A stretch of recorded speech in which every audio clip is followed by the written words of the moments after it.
27 years old, I left a very demanding job in management consulting for a job that was even more demanding, teaching. I went to teach 7th graders math in the New York City public schools.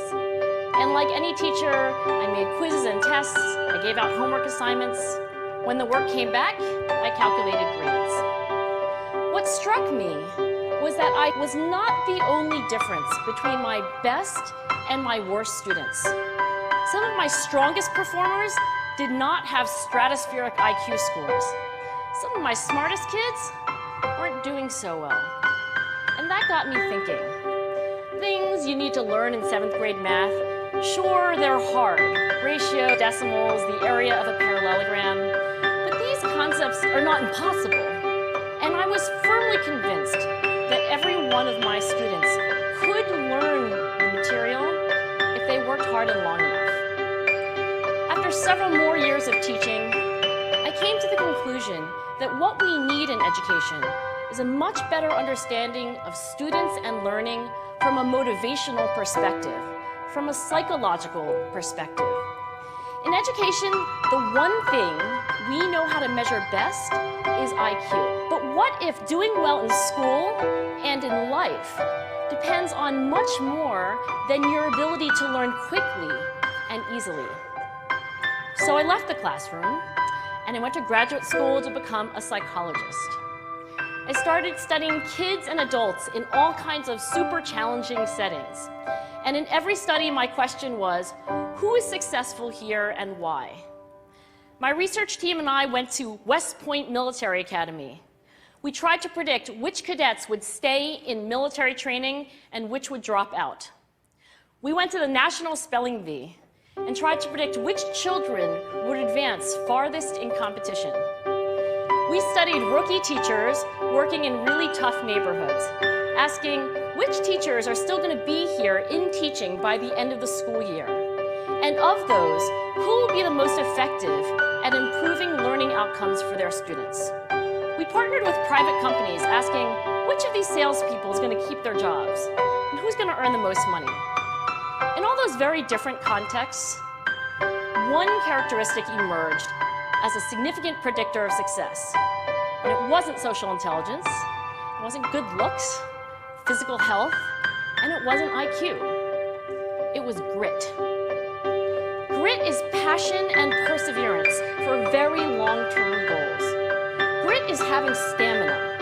Grit is sticking with your future, day in, day out, not just for the week, not just for the month, but for years, and working really hard to make that future a reality. Grit is living life like it's a marathon, not a sprint. A few years ago, I started studying grit in the Chicago public schools to take grit questionnaires, and then waited around more than a year. I asked thousands of high school juniors to see who would graduate. Turns out that grittier kids were significantly more likely to graduate, even when I matched them on every characteristic I could measure. Things like family income, standardized achievement test scores, even how safe kids felt when they were at school. So it's not just at West Point or the National Spelling Bee that grit matters, it's also in school, especially for kids at risk for dropping out. To me, the most shocking thing about grit is how little we know, how little science knows about building it.